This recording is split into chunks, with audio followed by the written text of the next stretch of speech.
Good morning, everyone. We have studied pronouns. We have learned what are pronouns and what are pronouns. Pronoun is a word that is used in place of a noun. Pronoun वो शब्द होता है जो noun की जगह use में लिया जाता है. और नाउन क्या होते हैं हमारे? Noun is the name of person, place, animal, thing. मतलब चार चीज. किसी भी व्यक्ति की जगह अगर कोई हम शब्द यूज में लेते हैं, किसी स्थान की जगह, किसी जानवर की जगह, किसी पक्षी की जगह या किसी वस्तु की जगह, तो इन सब की जगह कोई भी शब्द हम यूज में लेते हैं वो प्रोनाउन होता है. ठीक है. And now today we will understand kinds of pronoun. Pronoun कितने प्रकार के होते हैं? There are mainly 7 kinds of pronoun. First pronoun is personal pronoun. और पर्सनल प्रोनाउन को हिंदी में बोला जाता है पुरुषवाचक सर्वनाम. ठीक है. As I always tell you that whenever you understand something, just understand the meaning of its name. जब भी आप किसी चीज़ को समझना चाहते हैं तो सिर्फ उसके नाम का, वो जो शब्द है उसके नाम का अर्थ अच्छे से समझ लीजिए, आपको वो चीज़ अच्छे से समझ में आएगी.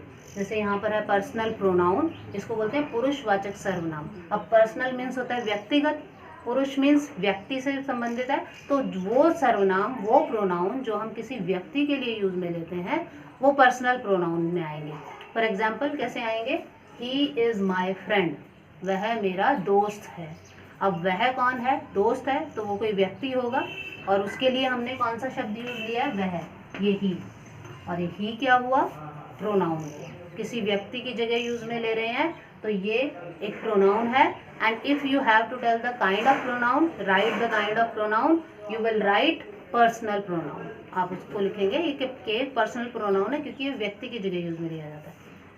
Same as it is he, she, it, they, I, we, you, ये सारे जो हैं पर्सनल प्रोनाउन होते हैं क्योंकि ये किसी व्यक्ति की जगह यूज है. आई, मैं, मेरी जगह यूज में, मैं एक व्यक्ति हूँ, प्रोनाउन है. यू, तुम एक व्यक्ति हो, तुम्हारी जगह यूज में लिया है तो ये एक प्रोनाउन है. और कौन सा प्रोनाउन है? Personal pronoun. Now next, second kind of pronoun is demonstrative pronoun.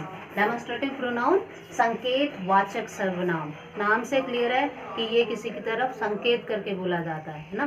संकेत करके कैसे? For example that is my book. अगर हमको बोलते हैं वो मेरी बुक है तो हम उसकी तरफ संकेत करके बोल रहे हैं कि वह मेरी बुक है. ठीक है. तो ये होते हैं डेमोन्स्ट्रेटिव प्रोनाउन जो किसी की तरफ संकेत करके बोला जाता है. और दैट किसके लिए बोला गया है? बुक के लिए. बुक क्या है? एक थिंग है, नाउन है. नाउन की जगह हमने ये वर्ड यूज किया है, वह मेरी बुक है. वह किसके लिए बोला जा रहा है? बुक के लिए. तो ये एक प्रोनाउन है. And if you have to tell the kind of pronoun, you will write demonstrative pronoun. That जो है डेमोन्स्ट्रेटिव प्रोनाउन है. और दैट की तरह ही दिस, दीज, दोज मीन्स ये चारों, दिस, दैट, दीज, दोज, ये चारों डेमोन्स्ट्रेटिव प्रोनाउन में आएंगे. संकेतवाचक सर्वनाम होते हैं. और क्यों होते हैं? क्योंकि किसी की तरफ संकेत करके बोला जाता है. Next, third kind of pronoun is interrogative pronoun. Hindi में बोला जाएगा प्रश्नवाचक सर्वनाम. नाम से ही क्लियर हो गया, प्रश्न से संबंधित है. ठीक है. तो ये एक इंटरोगेटिव सेंटेंस में आएगा और जो शब्द होता है जिससे प्रश्न पूछा जाता है वो होता है इंटरोगेटिव प्रोनाउन. वो शब्द होता है. फॉर एग्जाम्पल से देख लेते हैं.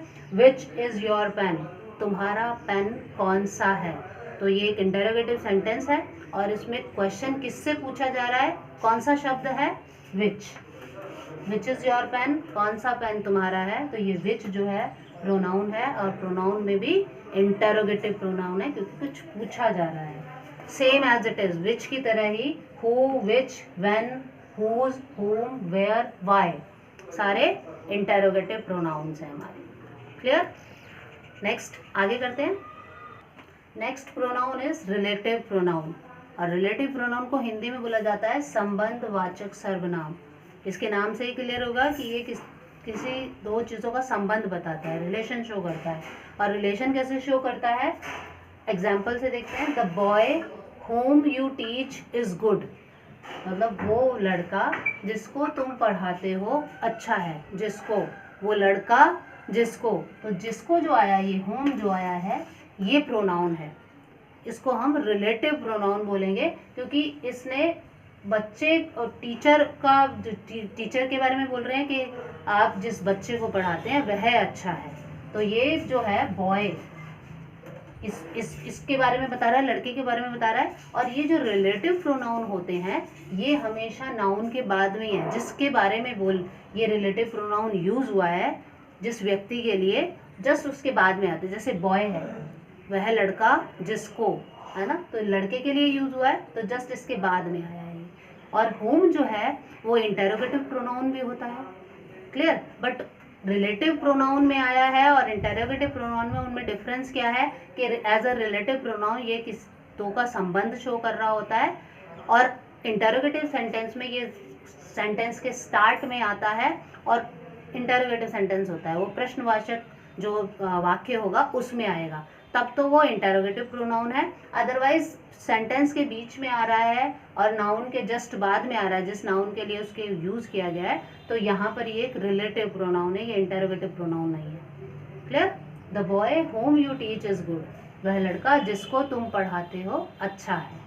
तो वो लड़का अच्छा है, लड़के के बारे में बता रहे हैं, उसका संबंध बता रहे हैं, इसलिए इसको रिलेटिव प्रोनाउन बोला जाता है, ओके। और होम की तरह ही who, which, that, why, whose, whom, where, when, ये सारे रिलेटिव प्रोनाउन हैं, सेंटेंस के बीच में आते हैं और जिस नाउन के लिए इनको यूज किया जाता है उसके ठीक बाद में आते हैं। Next emphatic pronoun. Emphatic pronoun को हिंदी में बोलते हैं दृढ़ता सूचक सर्वनाम। नाम से क्लियर हो गया, दृढ़ता सूचक सर्वनाम। तो कभी हम जिस चीज़ को दृढ़ता पूर्वक बोलते हैं और उस समय वहाँ जो शब्द एज अ प्रोनाउन यूज होता है वो एम्फेटिक प्रोनाउन कहलाता है। एग्जाम्पल से देखते हैं, ही हिमसेल्फ डज इट, वह खुद इसे करता है। तो खुद मतलब दृढ़ता पूर्वक बोला जा रहा है वह खुद करता है, तो हिमसेल्फ जो है ये जो होता है एम्फेटिक प्रोनाउन। हिमसेल्फ खुद करता है, खुद कौन करता है, किसी व्यक्ति के लिए बोला जा रहा है, इसलिए एक प्रोनाउन हुआ। और कौन सा प्रोनाउन है कि वो खुद करता है, जब दृढ़ता पूर्वक बोल रहे हैं तो ये एक एम्फेटिक प्रोनाउन हुआ। और ये सारे ऐसे ही आते हैं सेल्फ वाले लास्ट में, myself, herself, themself, yourself, ourself, itself, ये सारे जो होते हैं और एम्फेटिक प्रोनाउन में आते हैं, clear. Next distributive pronoun. Distributive pronoun विभाजन सूचक सर्वनाम। और विभाजन सूचक सर्वनाम कैसे होते हैं, विभाजन मतलब विभाजित कर देना। Example, either of the two will do, मतलब दोनों में से कोई एक करेगा, तो ये विभाजित करते हैं। ऐसे शब्द, ऐसे प्रोनाउन जो विभाजन को शो करते हैं वो डिस्ट्रीब्यूटिव प्रोनाउन में आते हैं। और आइदर की तरह ही और जो प्रोनाउन होते हैं जो डिस्ट्रीब्यूटिव प्रोनाउन में आते हैं, each, either, neither, only, all, both, every, how, okay, clear. Next pronoun is reflexive pronoun. Reflexive pronoun को हिंदी में बोला जाता है निजवाचक सर्वनाम। जब सब्जेक्ट कोई कार्य करता है ना, उसका खुद पर असर पड़ता है, उसका इफेक्ट जो है खुद सब्जेक्ट पे पड़ता है, तब उसको हम निजवाचक सर्वनाम बोलते हैं, रिफ्लेक्सिव प्रोनाउन बोलते हैं।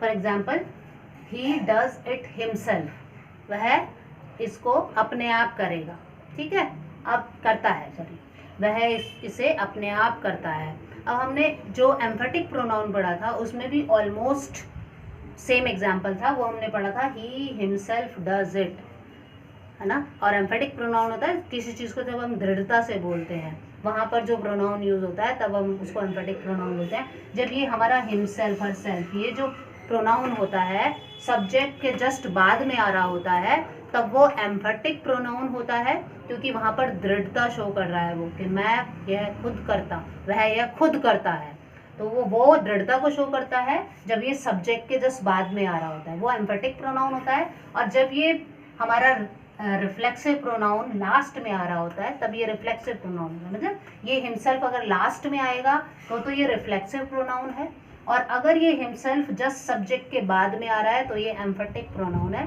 क्योंकि इस सेंटेंस में ये दृढ़ता को शो कर रहा है। Okay, clear?